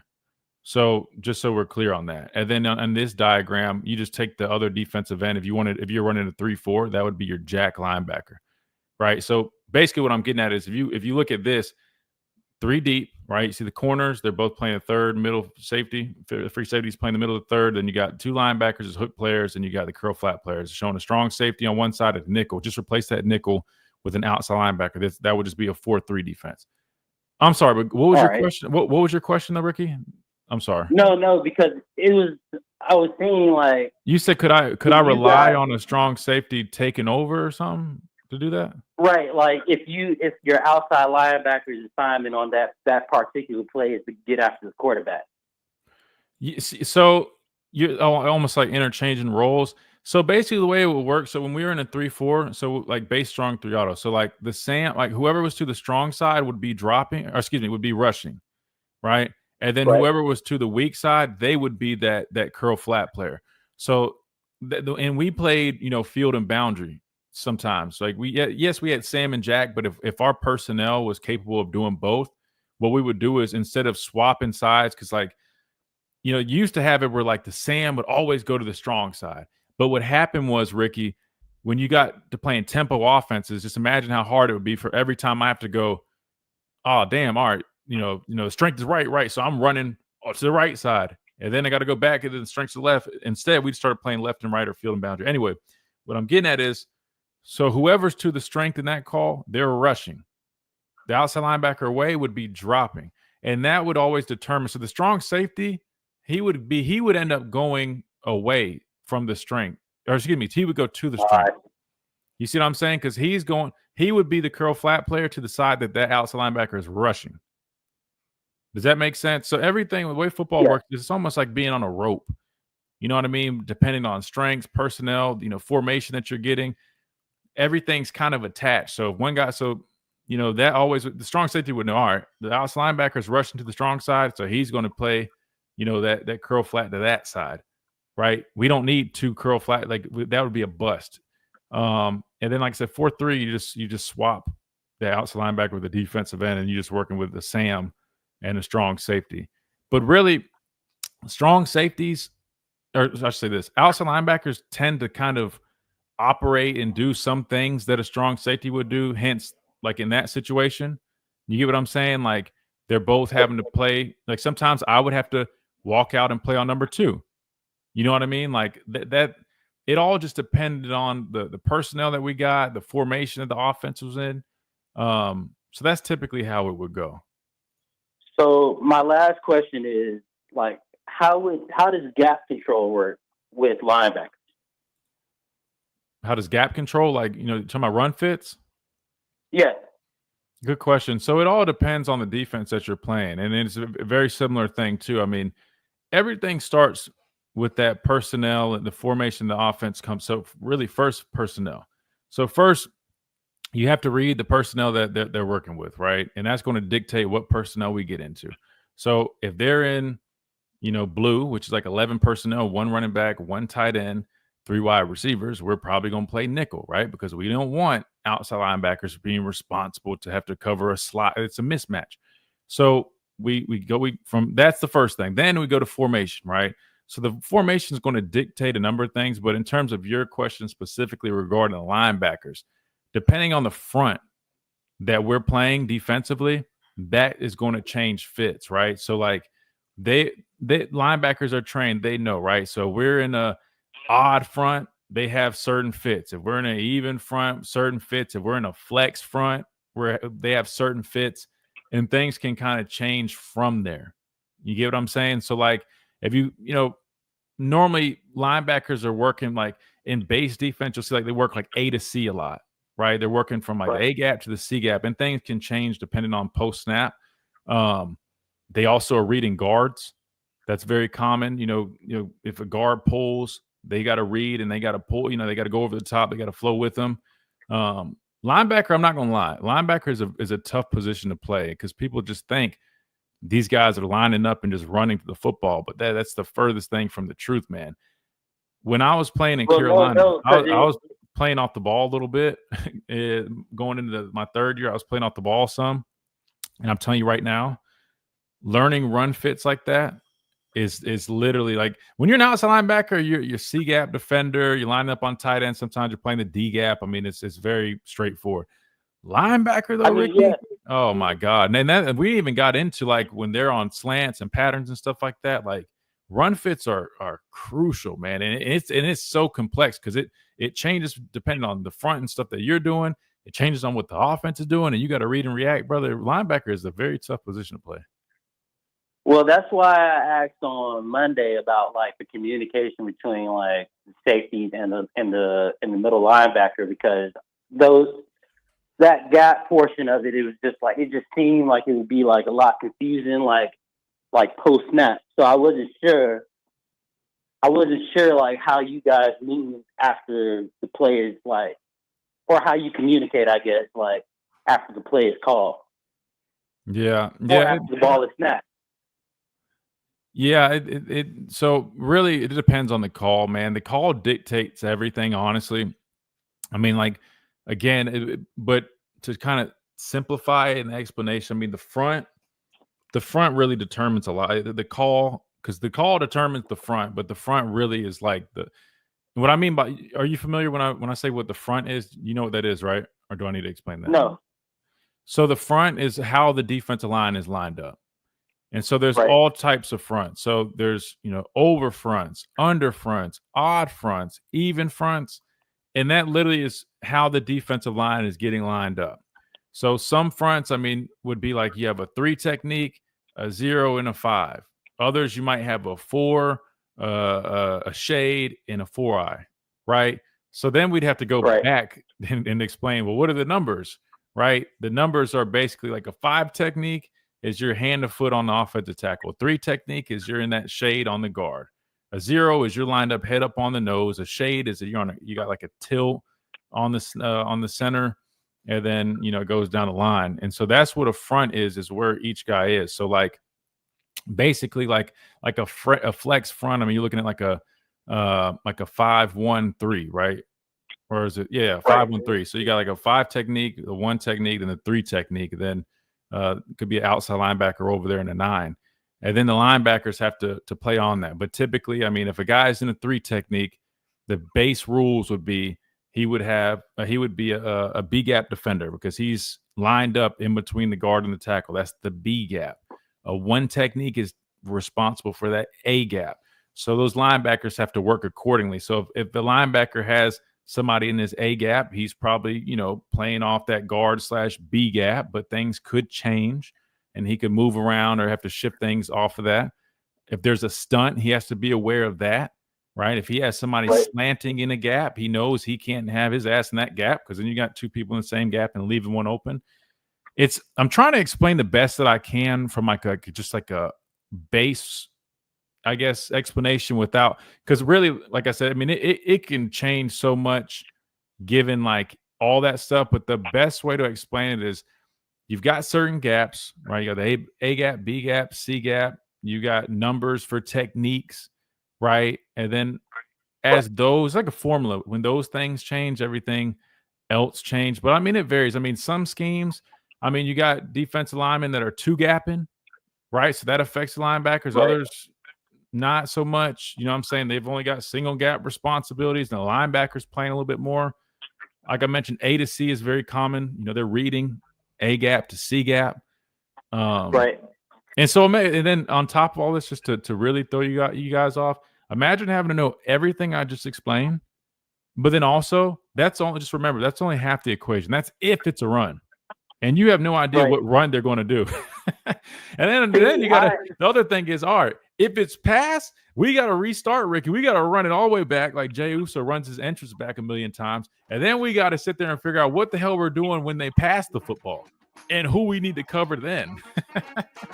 See, I'll ask you real like football questions, but you got people like Paul Feinbaum, peanut head ass, just like starting up like, well, Arch manager just completely destroyed Alabama's defense, and then you explain this to me, and I'm like, well, no, it's not as simple as that. So that's why I have to like ask you these things. Yeah, man, and like I said, I'm trying to do that. If we would to literally really explain as much as we could and to really get the best understanding for you guys, man, we really would. We're gonna have to just start pulling up a PowerPoint. I'm just gonna teach you guys some football for real. But I try to explain the best that I can without being too over the top. Hey, Alabama fans need it. Trust me. I think everybody needs it, man. Learn it, man. It's like a game of chess out there, man. Personal price plan. Yeah, but our fan base is worse because we've been so successful. We automatically assume we know football just because we've seen a bunch of wins. So every now and then a little humbling needs to like kind of come our way.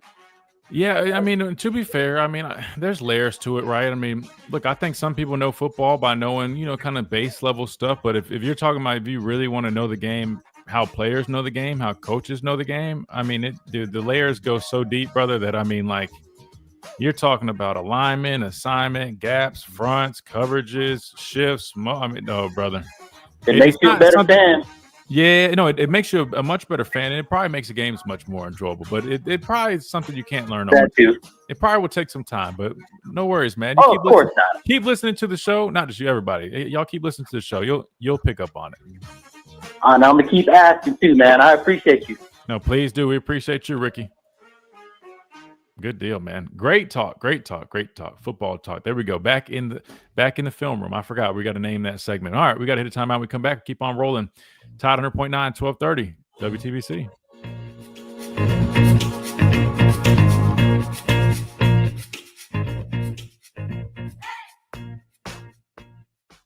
Hey, it's Wyatt Fulton with Tide 100.9. Join myself and Ryan Fowler for catch up on the stream. Oh, man. Let's see. Personnel is a key word there. Really matters a lot in a system like this. Versatility is important. You can see the types of players we're recruiting. Yeah, that's true. Versatility is big in this system. Because, I mean, you look at, like, for example, the Wolf position. Excuse me, the Wolf position is an outside linebacker. But in this scheme, I mean, they've got him lined up, hovering the football 2 yards off the ball, doing some different stuff. I mean, they got to be able to drop. So, yeah, I mean, you recruit it like you would an outside linebacker in a 3-4 pretty much. But at the same time, like some might argue that they need a little bit more. Like in some 3-4 defenses, you'll see guys they'll convert defensive ends that are, they're just athletic enough to drop in the flat when you need them to. But I would argue like this Wolf defense or this Wolf position, this defense needs a little bit more than that. I wouldn't feel comfortable just putting a converted defensive end at Wolf, maybe just because some of the expectations at that position are a little bit more than just a traditional outside linebacker. You see some of the other, even like a Husky, right? You got to be able to do a number of different things, run support. Which is no different than a safety, but I agree. I think this defense versatility does help out a lot. Let's see. Hard to defend some you haven't seen. Well, brother, that was the name of the game, and like every week when we played, nobody hardly ran what they typically ran. That was the biggest advantage that they had, and they knew that. They knew if they could get us, guessing on, not guessing, but kind of confused, throw something at us that we hadn't seen just yet. It gave them a chance to make some explosive plays and have a chance. So we used to have to. We expected that. We never really expected to get what we really went over in practice completely. We would see, obviously we'd see it, but we knew we were due to see some stuff we had never seen on tape. But that's why adjustments are so important. That's why it's important to really firmly understand your defense and have guys to have that ability to understand, quick in-game adjustments, right? And you're not just, a robot like, oh, I do this. Oh, I'm B gap. Like, nah, you can be able to say, all right, no, we're adjusting to say, instead of playing this, we're going to play this when we get this look. You got to be able to untrain yourself in that moment. Like, hey, we've been practicing playing this coverage here, but now we're going to this. And then that also leads to communication. Got to be able to communicate.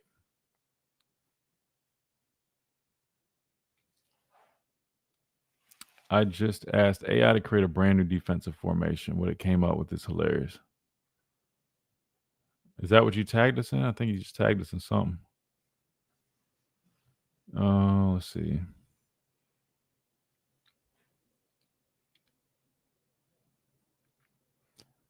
Why you guys sound insensitive? Because someone's asking questions about Womack or any of these coaches. Wait, who got sensitive?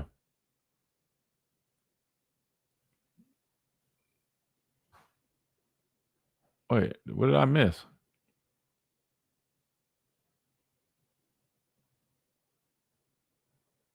There's no counter. Every defense has a weakness. Love for Womack or Mullings to break down this vision coverage. The counter. Oh, yeah, no, he's not saying like he's just saying like to basically like offer like why that's not so much of a concern to them if it's not, right? Which, to them, like, yeah, no, I Q, I know exactly what you're saying. No, I don't, that's not, yeah. You're just saying like, yeah, no, that makes perfect sense. Like why they prefer that type of deal, knowing that there could be some potential areas that yeah, no, that makes perfect sense. 100.9. I mean, I think I could tell you his explanation. I mean, obviously it lets guys be athletes and have the ability to play the ball and force more turnovers. I think that's what he would tell you.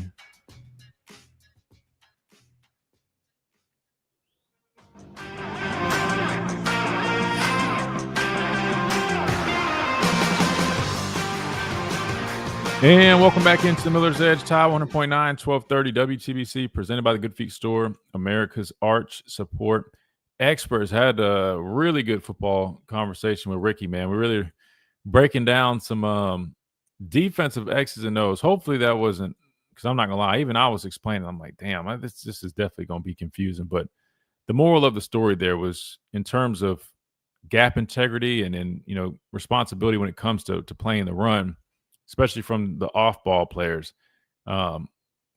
Everything's in unison, right? And basically, to put it in simple terms, there's always going to be a defensive front. And the definition of a front is the alignment of the defensive lineman, right? And there's different fronts, over, under, even, you name it. I mean, there's just a bunch. I mean, bear front. I mean, honestly, there's a bunch. There's literally a bunch. And sometimes there's even the same things, but with different verbiage. But it's just where guys are aligned. And then the next step from there is depending on the defensive philosophy. Some defenses play two gap systems, right? Linebackers sometimes are, one gap responsibility system, others two. I mean, it really can, it can vary and they can always change. But really good question from Ricky. That being said, I think we're freed up on the phone lines. Again, our goal is to always go to the people, man. I always want to talk with you guys. Actually, no, we got George. We got one more. But here's what I want to do, because I know we've been going phones all the way. If George can wait just 1 second, I want to at least get one interview in, because I know that we're really running short on time, which is crazy how fast that flew by. So maybe I'll just do eeny, meeny, miny, mo, Chase, because I gotta pick one of these. So we won't do the DeBoer one. We had him on the show yesterday, and we can really just cover the main points tomorrow. We'll talk about that tomorrow. But let's pick one of these players, Chase, because it's a little bit shorter. We got Proctor, Tim Keenan, or Deontay Lawson. I'll do a quick little YouTube chat poll. Who do y'all want to hear from? Which interview? Deontay Lawson, Tim Keenan, or Caden Proctor? I'm just going to take the first answer you got. Somebody drop one of those three names you want to hear from. Of course, we can listen to the other guys tomorrow, but who do you want to listen to right now? And that's who we're going to play. I got them all pulled up, and the first answer we're going with. So Deontay Lawson, Tim Keenan. All right, Dwight said Tim Keenan was the shortest. We'll go with that one then. That'll work. Tim Keenan. Hey, man, I like his suit, by the way. Look good, feel good. I mean, I feel like he's feeling pretty damn good, because, I mean, he damn sure looks sharp in that suit, man. I think it's like a green, nice little money green color. Got the pocket tie. I mean, looking sharp, brother. All right, well, here you go. Let's hear from Tim Keenan, see what he had to say at SEC Media Days this morning. Okay, we're ready to welcome Tim to the stage here. He wants to go straight to questions. Do we have any out there to like to start with? On the front row here. Tim, Chase Goodbread with the Tuscaloosa News. What can you tell us about summer workouts on the defensive line? Start with the microphone, please. Sorry, Chase Goodbread with the Tuscaloosa News. Workouts over the summer on the defensive line, guys getting in better shape. What can you say about how that went? It went very well. A lot of guys been putting in a lot of work, especially D-line, just the whole team. And then Coach Ballou, he's been doing a wonderful job as far as, having us being as strong as we are, as big as we are, as fast as we are. So it's been some great work this summer. Right side, second row. Alex Byington on 3. Tim, last year's defensive issues, have been stated, but what's the focus to kind of get it back to where it was maybe, a few years ago under Nick and things like that? What's the focus to kind of get that level of defense back? Really just execution and focus, attention to detail, going out there and doing the coach's plan, and just trusting our ability and trusting our coaching. Just playing out the whole 60 minutes, playing the whole game through, and just playing to, beat the other man. Left side, third row, then pass it to your left, please. Tim Davis-Baker, WSFA in Montgomery. A lot of people seem to think that the secondary this year can be one of the best in college football. Do you believe that, and what have you seen from them so far? Of course, I believe in my teammates. Of course, there's, time is still to tell, but we haven't earned anything yet. We still got to go out and play, still got to go out and execute, but the potential is definitely there, and I definitely believe my guys could be the best in the country. Okay, left side. Hey, Johnny Condon, ABC 3340 in Birmingham. You guys have had some real success recruiting in the last few weeks. Some people are surprised by that Coach DeBoer has been able to replicate what Coach Saban was able to do over the last handful of years. Can you talk about the brand of Alabama recruiting itself in the sense of just how it's such a magnanimous place for recruits to go? Well, Alabama now is it's a business, but it's definitely had that family feel to it. Like the players, like during the OVs and everything like that, like you got players that want to go and host these recruits and everything like that to show them a good time, to show them how we do. Like I even had we grilled out at my house and everything. So it's always good for the recruits to see us in there, to see us in the shoes that they want to be. Right side, third row, then pass it over your shoulder, please. Good morning, Tim. Tony Reese, WTV out of Columbus. Well, in your own personal opinion, who are some of the standouts or people you feel like really have a breakout season this season? I don't want to just name names because I don't want to forget names, because a lot of guys been putting in a lot of work and they deserve the credibility when it comes. So I'll just say tune in to this season when them guys get to display it on that field. Left side, third. Hey, Tim, Jacques Doucet, WFB TV in Baton Rouge. Just a few things rolled into one. Was the LSU game perhaps your best game last year as a team? What was the keys to shutting down their offense? And what about LSU coming to Tuscaloosa this year? Well, we approach every week with our best, and that week we just was executing on all cylinders. We didn't have too many mistakes, and you have one of them games where it seems like everything going right, and you have some games where it seems like nothing go right. But we did what we were supposed to do. We were able to come out with the win, and them playing in Tuscaloosa is going to be a great game always when it's the SEC. So every game is a great game. Middle section, fourth row. Julian Mitchell, WVTM 13 in Birmingham. I spoke with your dad a moment ago. He talked about how proud he is of you and how much he wanted you to play here for Alabama. To be sitting here as a player and a leader, representative of the Tide, what does that mean? How motivated are you to lead this new charge at Alabama? I'm gonna say I'm so Roll Tide. I'm so Alabama. Like growing up watching it my whole life, then finally get to be a part of it. Now I finally get to lead it. It's an honor and a blessing and a privilege. So, I talk to God all the time to make sure I'm leading in the right way and that I'm guiding the boys in the right way. Left side, fourth row.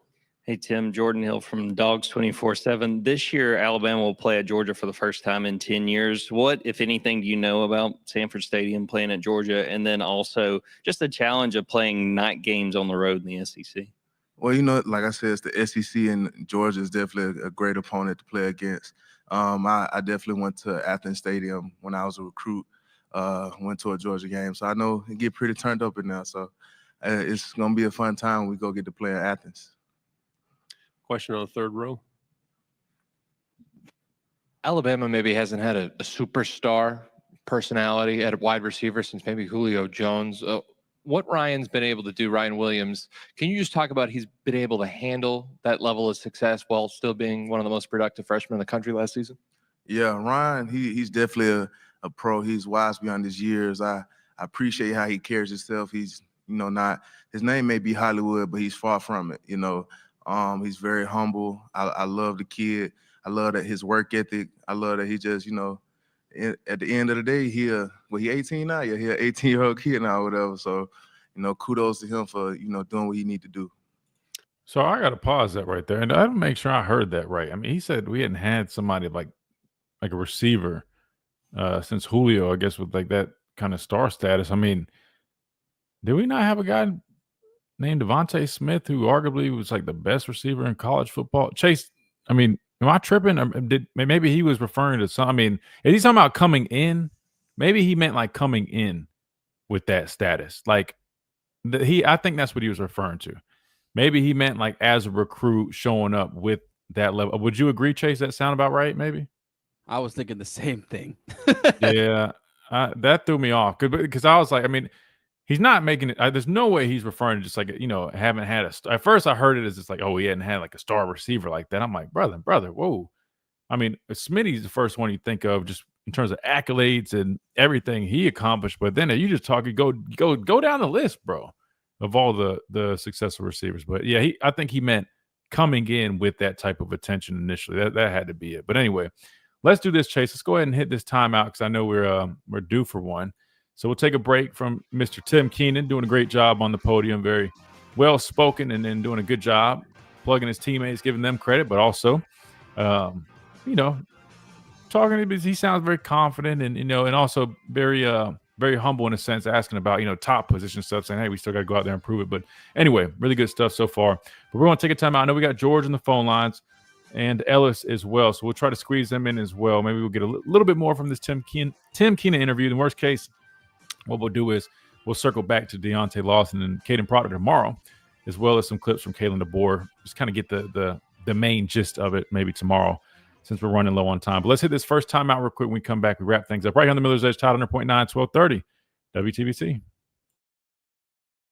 Hey, it's Wyatt Fulton with Tide 100.9. Join myself and Ryan. Front row here on the left. Chase Goodbread again with the Tuscaloosa News. You mentioned a few minutes ago grilling for some recruits over the summer. So what came off the grill, and how do you rate your grill game? Oh, I'm the grill master now, so we can throw the chicken, yo to the good news. But yeah, I'm the grill master. I can throw some chicken on there for you, some smoked rotel, good burgers, sausage, hot dog, ribs. I'm working on my brisket though. I'm finna get me a pellet grill. I gotta work on my brisket, but other than that, yeah, we're gonna have some good eating. Right side, second row. Tim, just because you brought it up, you mentioned Ryan's age. There was a lot made on social media and on TV about he's a 17-year-old, and did that narrative kind of get old, or what was the players' reaction? Were you joking with Ryan about kind of that narrative, media narrative out there? Oh, when he make a big play, I'm screaming. He's 17 too, like, because it's grown. We grown men now at this point. So for him to be a 17-year-old kid at the time, doing the things he's doing is definitely amazing. I'd be amazed just being at practice. Sometimes you do a good rush, then you look up and he down there with the ball sometimes. So, man, it's just an honor to be his teammate. Left side, second row. Good morning, AP Stedham, AP as we see it. What do you want to be different for this team in 2025? I know the win column, of course, but what would you like to be different? Just overall dominance. Just to play to the not pass the whistle, but play to the whistle. Just overall beating, overall winning the whole game. Like just taking it to the next man the best we can, hard as we can. Go to the third row on the left. Another Birmingham area kid is Jalen Mbakwe, trying to make the transition from cornerback to receiver. Obviously, he's a really talented, athletic kid. Can you just talk about his skill set and if you think he'll be able to make that transition? I definitely anything he put his mind to, he'll be able to do. He's a great athlete, great kid. He has his head down. He works, and he's coachable. So when you have all those things, you're able to make strides in things that you want to do. So I definitely feel like Baca do what he needs to do and do whatever he wants to do. Final question over here on the left in the back.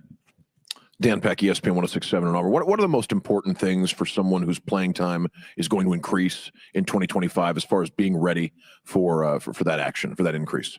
Like you said, you got to stay ready, so you got to get ready. You got to know the calls, just like the first. If you're not a first teamer, on that first team, you got to know more calls than the first team, just to be ready, just in case your number is called. So you always want to be prepared. That way, when the time comes, you're not.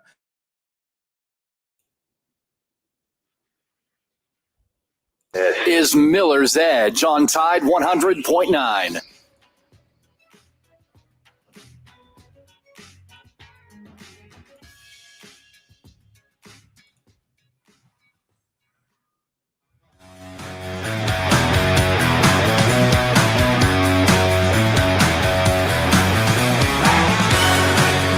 And welcome back into the Miller's Edge, 101.9, 1230 WTBC. Hey, I need to give you guys a quick reminder. This weekend, you got a big UFC fight weekend, and they will be showing that fight and none other than R&R Cigars, 2703 Gary Fitz Street here in Tuscaloosa. So make sure you guys, if you're looking for somewhere to go watch the fight, a place to go kick back, relax, enjoy a nice cigar, a nice drink, again, over 160 bourbons to choose from. You guys need to stop by R&R Cigars.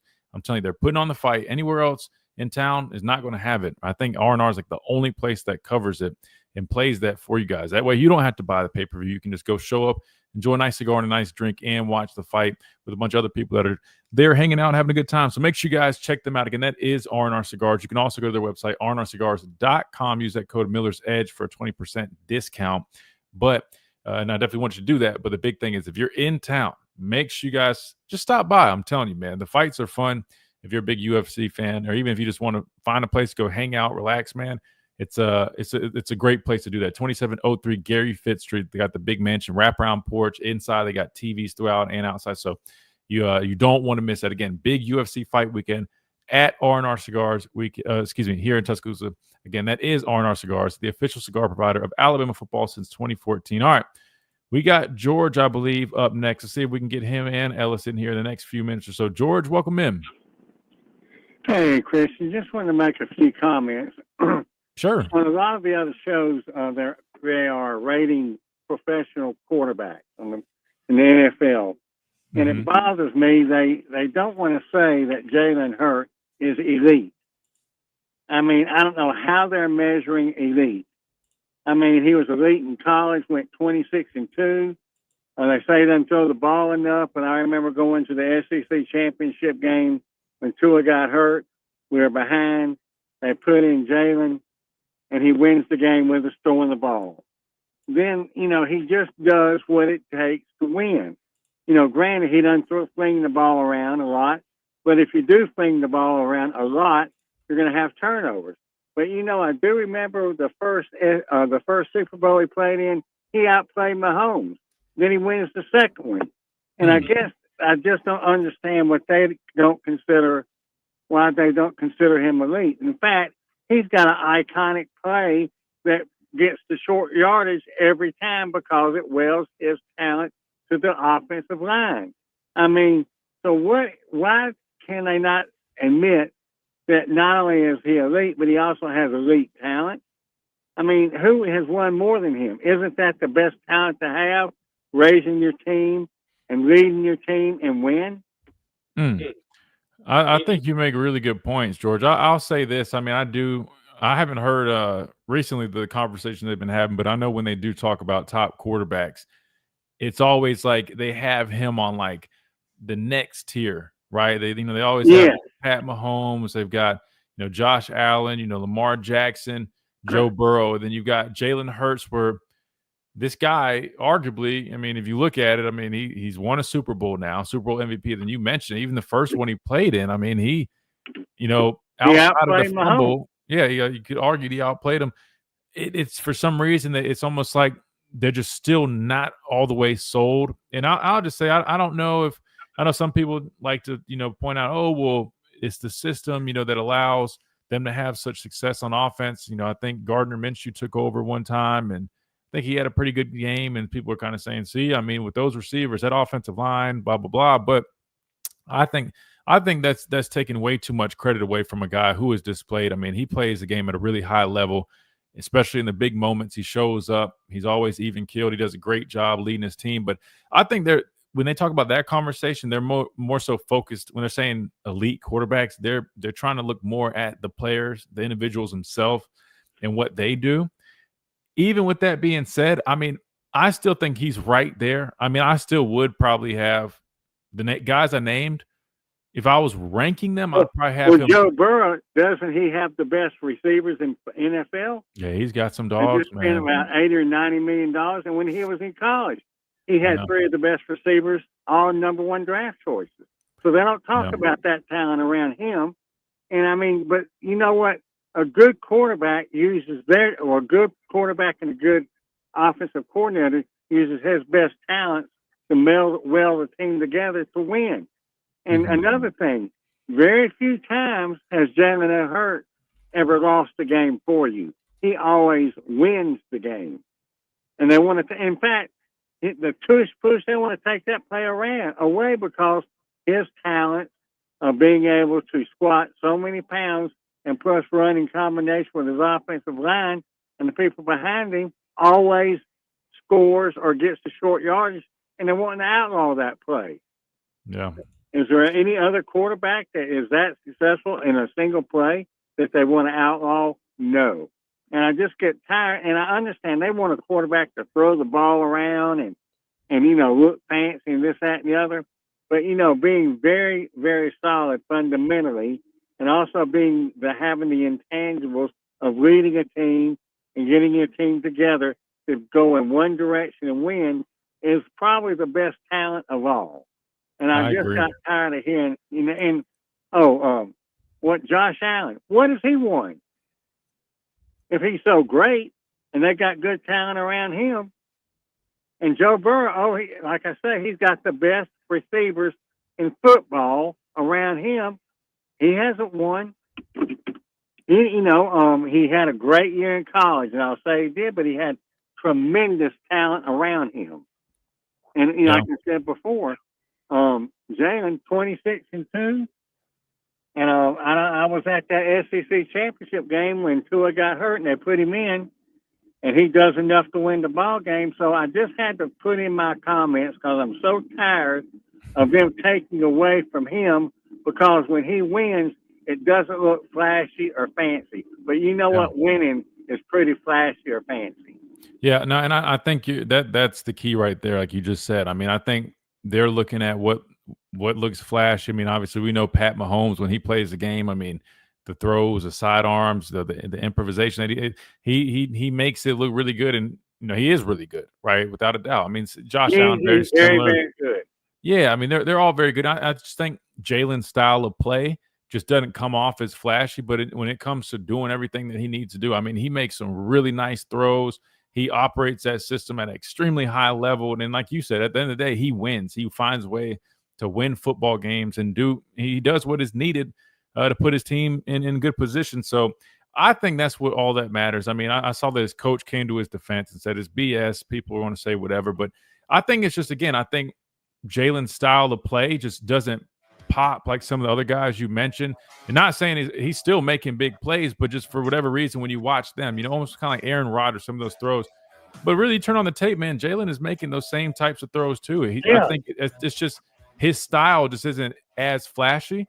I mean, and I would argue, I mean, look, like at the end of the day, it's about winning football games. It's about putting your team in position to win. And as long as he keeps doing that, I can guarantee you, George, that people will eventually stop trying to write him off, and they'll finally give him the full respect. I think he's close to getting it. He's getting it more now after, the Super Bowl and whatnot. But I think if he continues to do what he's doing and prove what he's proven, they'll finally let him loose from that whole stupid debate thing. But Christian, probably if they asked him to throw the ball more, it would be. Yeah, I think he would, and I think he'd be just fine. I mean, look, he has transformed his passing game from where he came from when I was playing with him to where he is now. I mean, the dude is a very, very good thrower of the football, right? And I think he's proven that. So, yeah, I think he's more than capable to handle that. Well, George, we got to get out of here. We're about to run into this next hour, next show coming up. I appreciate you, man. Great conversation. See you later. Thank you for Yes, sir. taking my We'll see you. call. Absolutely. All right, that'll do it for us. Up next, T-Town Sports Daily coming up right here. Todd 100.9, 1230 WTBC. We'll see you guys tomorrow.